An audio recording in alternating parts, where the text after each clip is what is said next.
ಮಕ್ಕಳು move on ಆಗ್ತಾರೆ ಅಂತಾರೆ. ಆದ್ರೆ ಅವ್ರಿಗೆ ನಿಜವಾಗ್ಲೂ ಮಕ್ಕಳ ಬಗ್ಗೆ ಗೊತ್ತಿಲ್ವೋ ಅಥವಾ ನನ್ನ ಮಗಳು ಬೇರೆಯೋ ಗೊತ್ತಿಲ್ಲ. ಅಪೂರ್ವಳನ್ನ ಅವಳು ಎಷ್ಟು ಹಚ್ಚಿಕೊಂಡಿದ್ಲು ತನ್ನ ಜೀವನದುದ್ದಕ್ಕೂ ಅಂತ ಹೇಳಿದ್ರೆ, ನಮ್ಮ ಮಕ್ಕಳು ಅಂದ್ಮೇಲೆ ಆಬ್ವಿಯಸ್ಲಿ ಆ ಪ್ರೀತಿ ಇದ್ದೇ ಇರುತ್ತೆ.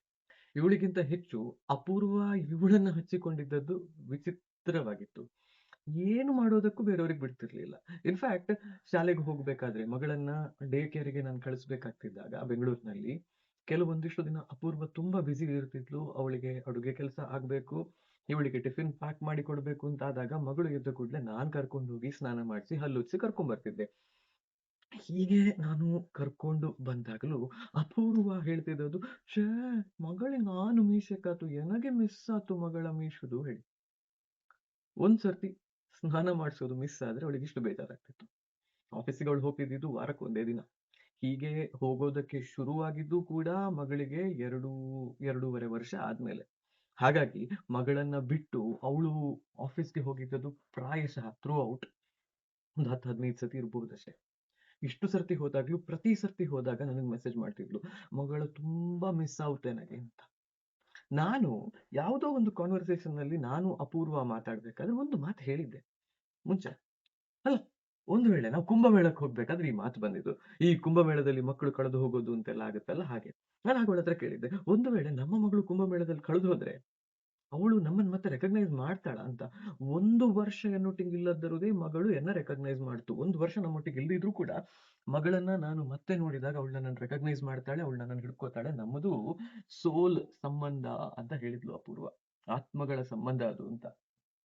ನನಗೆ ಈ ಮಾತು ತುಂಬಾ ತಲೆಯಲ್ಲಿ ಕೂತಿತ್ತು ಅಪೂರ್ವ ಆಸ್ಪತ್ರೆಯಲ್ಲಿದ್ದಾಗ. ನಾವು ಪ್ರತಿಯೊಂದಕ್ಕೂ ರಿಲೇಟ್ ಮಾಡೋದಕ್ಕೆ ಪ್ರಯತ್ನ ಪಡ್ತೀವಲ್ವಾ? ನಾನೇನ್ ಯೋಚನೆ ಮಾಡಿದ್ದೆ ಅಂತಂದ್ರೆ, ಜ್ಯೋತಿಷಿಗಳು ಸುಮಾರು ಜನ ಹೇಳಿದ್ರು. ಮೇ 27ಕ್ಕೆ ಆಕ್ಸಿಡೆಂಟ್ ಆಗಿದ್ದು. 1 ವರ್ಷದಲ್ಲಿ ಅವಳು 90% ಸರಿಯಾಗ್ತಾಳೆ. 2027 ಮೇ, ಜೂನ್ ಅಂದ್ರೆ ಈ ಸಮಯಕ್ಕಾಗ್ಬೇಕಾದ್ರೆ ಆಕ್ಸಿಡೆಂಟ್ ಆಗಿ 1 ವರ್ಷ ಅಲ್ಲ 2 ವರ್ಷ ಆಗ್ಬೇಕಾದ್ರೆ 2027 ಮೇ, ಜೂನ್ ಅಂತಂದ್ರೆ 2 ವರ್ಷ ಆಗಿರುತ್ತೆ ಕರೆಕ್ಟ್. ಆಗಕ್ಕಾಗ್ಬೇಕಾದ್ರೆ ಅವಳು ಹುಷಾರಾಗ್ತಾಳೆ. ಮುಂಚಿನ ಹಾಗೆ ಆಗದಿದ್ರು ರೈಟ್ ಸೈಡ್ ಒಂದ್ ಸ್ವಲ್ಪ ದೇಹದಲ್ಲಿ ಊನಗಳು ಅಂದ್ರೆ ಈ ಕೈ ಬರ್ತಿರ್ಲಿಲ್ಲ ಅವಳಿಗೆ. May be because of that ಕೂಡ ಅವಳು ಸರಿ ಆಗ್ತಾಳೆ ಅಂತ ಅಂದಿದ್ರು. ನನ್ನ ತಲೆನಲ್ಲಿ ಅವಳು ಹೇಳಿದ್ಲಲ್ಲ, 1 ವರ್ಷ ನನ್ನನ್ನ ಮಗಳನ್ನ ನೋಡದೇ ಇದ್ರು ಅವಳು ನನ್ನನ್ನು ರೆಕಗ್ನೈಸ್ ಮಾಡ್ತಾಳೆ ಅಂತ ನನ್ನ ತಲೆನಲ್ಲಿ oh! This was an indication ಅವಳು ವಾಪಸ್ ಬರ್ತಾಳೆ ಅಂತ. ಬಟ್ ಅವಳು ಬರ್ಲಿಲ್ಲ ಗೊತ್ತಾಯ್ತಲ್ಲ. Any which ways. ಅದಾದ್ಮೇಲೆ ಏನಾಯ್ತು, ನಾನು ಅವಳ ಪ್ರತಿಯೊಂದು ವಸ್ತುವನ್ನು ಜಾಗ್ರತೆ ಮಾಡಿ ಬೇಕಾದಲ್ಲಿ ಇಡ್ತಾ ಇದ್ದೀನಿ. ಸೀರೆಗಳನ್ನ ತಂದು ಸಾರಿ ಬ್ಯಾಗ್‌ನಲ್ಲಿ ಹಾಕಿ ಪ್ಯಾಕ್ ಮಾಡಿ ಗಾಡ್ರೇಜ್ ಒಳಗಡೆ ಇಟ್ಟೆ. ಅವಳ ಬಟ್ಟೆಗಳನ್ನೆಲ್ಲ ಕಾರ್ಟನ್ ಬಾಕ್ಸ್ ಒಳಗೆ ಒಂದು ದಪ್ಪದ ಪ್ಲಾಸ್ಟಿಕ್ ಕವರ್‌ನೊಳಗೆ ಹಾಕಿ ಇಟ್ಟೆ. ಯಾವುದು ಕೂಡ ಹಾಳಾಗ್ಬಾರ್ದು ಅಂತ ಹೇಳುವಂತಹದ್ದು ನನ್ನ ಆಶಯ. ಗೊತ್ತಿಲ್ಲ ಏನಾಗುತ್ತೆ ಅಂತ. ಬಟ್ ಏನಾಯ್ತು ಅಂದ್ರೆ, ಅವಳದ್ದು ಪಂಚಲೋಹದ ಬಳೆಗಳಿದ್ವು 2. ಕಾಯಿನ್ ಹಳೆ ಕಾಯಿನ್‌ಗಳು ಬರ್ತಿದ್ವಲ್ಲ ಆ, ತಾಮ್ರದ ಟೈಪಿಂದು. ಆ ರೀತಿಯ ಕಾಯಿನ್‌ನಿಂದ ಮಾಡಿದಂತಹ ಬಳೆಗಳು. ಅವಳಿಗೆ ಯಾಕೆ ಅದ್ರ ಬಗ್ಗೆ ಅಷ್ಟೊಂದು ಇಮೋಷನಲ್ ಅಟ್ಯಾಚ್‌ಮೆಂಟ್ ಅಂತ ಹೇಳಿದ್ರೆ ಅದು ಅವಳ ಅಮ್ಮ ಕೊಟ್ಟದ್ದು. ಇದರ 4 ಬಳೆ ಅವಳ ಹತ್ರ ಇತ್ತು. ಒಂದು ಬಳೆ ಪ್ರೆಗ್ನೆನ್ಸಿ ಟೈಮ್‌ನಲ್ಲಿ ಅಂದ್ರೆ ಡೆಲಿವರಿಗೆ ಆಗ್ಬೇಕಾದ್ರೆ ಕೈಯಲ್ಲಿದ್ದದನ್ನ ತೆಗಿತಾರೆ. ತೆಗೆದು ಅವ್ರು ನಮ್ಮ ಕೈಗೆ ಕೊಟ್ಟಿದ್ದಾರೆ. ಬಟ್ ಅದೆಲ್ಲೋ ಮಿಸ್‌ಪ್ಲೇಸ್ ಆಗಿದೆ. ಯಾರ ಕೈಯಲ್ಲಿ ಹೋಯ್ತು? ಯಾವಾಗ ಹೋಯ್ತು? ಗೊತ್ತಿಲ್ಲ. ಅದು ಮಿಸ್ ಆಗಿತ್ತು. ಸೊ ಹಾಗಾಗಿ ಅದು ಹೋಯ್ತು ಅಂತ ಹೇಳುವಂತಹದ್ದು ಒಂದು ಬೇಜಾರಿತ್ತು ಅವಳಿಗೆ. ಬಟ್ ಆಕ್ಸಿಡೆಂಟ್ ಆಗ್ಬೇಕಾದ್ರೂ ಕೈಯಲ್ಲಿದ್ದದ್ದು ಅದೇ ಸೆಟ್ ಆಫ್ ಪಂಚಲೋಹದ ಬಳೆಗಳು.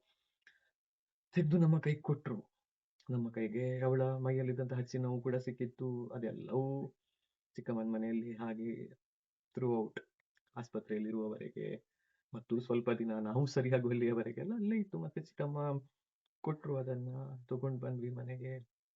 ತಂದಿರುವಂತಹದ್ದನ್ನ ಯಾವುದನ್ನು ನೋಡುವ, ಸರಿಪಡಿಸುವ ಯಾವ ಮನಸ್ಥಿತಿ ಇನ್ನೂ ಇಲ್ಲ. Any which ways.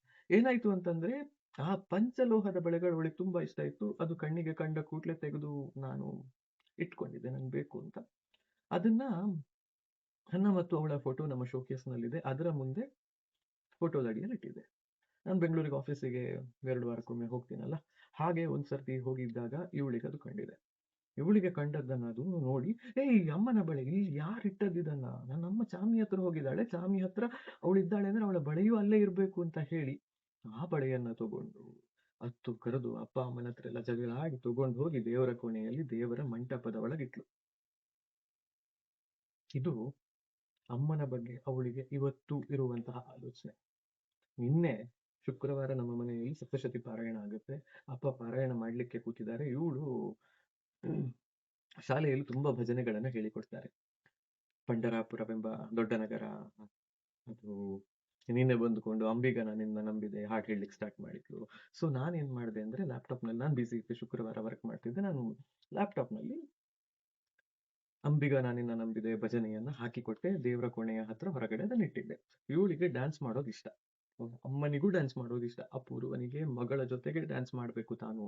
ಮಗಳನ್ನ ಕಥಕ್ ಕ್ಲಾಸಿಗೆ ಹಾಕ್ಬೇಕು. ಅವಳು ಕಥಕ್ ಕಲಿಬೇಕಾದ್ರೆ ತಾನು ಕಥಕ್ ಕಲಿಬೇಕು. ಇಬ್ರು ಒಟ್ಟಿಗೆ ಡ್ಯಾನ್ಸ್ ಮಾಡ್ಬೇಕು. ಮ್ಯಾಚಿಂಗ್ ಬಟ್ಟೆ ಹಾಕ್ಬೇಕು. ಹೀಗೆ ಏನೇನೋ ಆಸೆಗಳು, ಆಲೋಚನೆಗಳು ಇದ್ವು. ಬಟ್ ಎನಿ ವಿಚ್ ವೇಸ್ ಅದು ಅಲ್ಲಿರ್ಲಿ. ನಿನ್ನೆ ಇವಳು ಅರ್ಧ ಮುಕ್ಕಾಲು ಗಂಟೆ ದೇವರ ಕೋಣೆಯ ಮುಂದೆ ತನಿಗ್ ಗೊತ್ತಿರುವ ಹಾಗೆ ಈ ಹಾಡುಗಳನ್ನು ಹಾಕೊಂಡು ಡ್ಯಾನ್ಸ್ ಮಾಡಿದಾಳೆ. ಎಲ್ಲ ಆಯ್ತು, ಡ್ಯಾನ್ಸ್ ಮುಗೀತು. ಕೊನೆಗೆ ಆರತಿ ದೇವರದ್ದು ಆಯ್ತು, ಪೂಜೆ ಮುಗೀತು. ಪೂಜೆ ಮುಗಿದ ಆದ್ಮೇಲೆ ಹೇಳಿದ್ಲು, ನಾನು ಡ್ಯಾನ್ಸ್ ಮಾಡಿದ್ದು ಚಂದ ಆಯ್ತಲ್ವಾ ಇವತ್ತು ಅಂತ. ಹೌದು ಅಂತಂದೆ. ದೇವ್ರು ನೋಡಿದಾರ ಕೇಳಿದ್ಲು. ಹೌದು ನೋಡಿರ್ತಾಳೆ ಮಗಳೇ, ಆಬ್ವಿಯಸ್ಲಿ ಅಂದೆ. ದೇವ್ರ ಜೊತೆಗೆ ನನ್ನ ಅಮ್ಮನ ನೋಡಿರ್ತಾಳಲ್ವಾ ಅಂತ ಅಂದ್ಲು. ಹೌದು ಅಮ್ಮ ನೋಡಿದಾಳೆ ಅಂತಂದೆ. ಚಾಮಿ ಹತ್ರ ಇರುವ ಅಮ್ಮ ಅಲ್ವಾ ಅಂದ್ಲು. ಹೌದು ಅಂದೆ. ಈ ರೀತಿಯ ಘಟನೆಗಳು, ಈ ರೀತಿಯ ಮಾತುಗಳು ಆದಾಗಿದೆಯಲ್ಲ, ಹರ್ಟ್ ಆಗುತ್ತೆ ತುಂಬಾ. ಏನು ಮಾಡೋಕ್ಕೂ ಆಗೋಲ್ಲ. ಹೋಗಿ ಬರ್ತೀನಿ. ಆಶೀಶ್ ಸರಟ.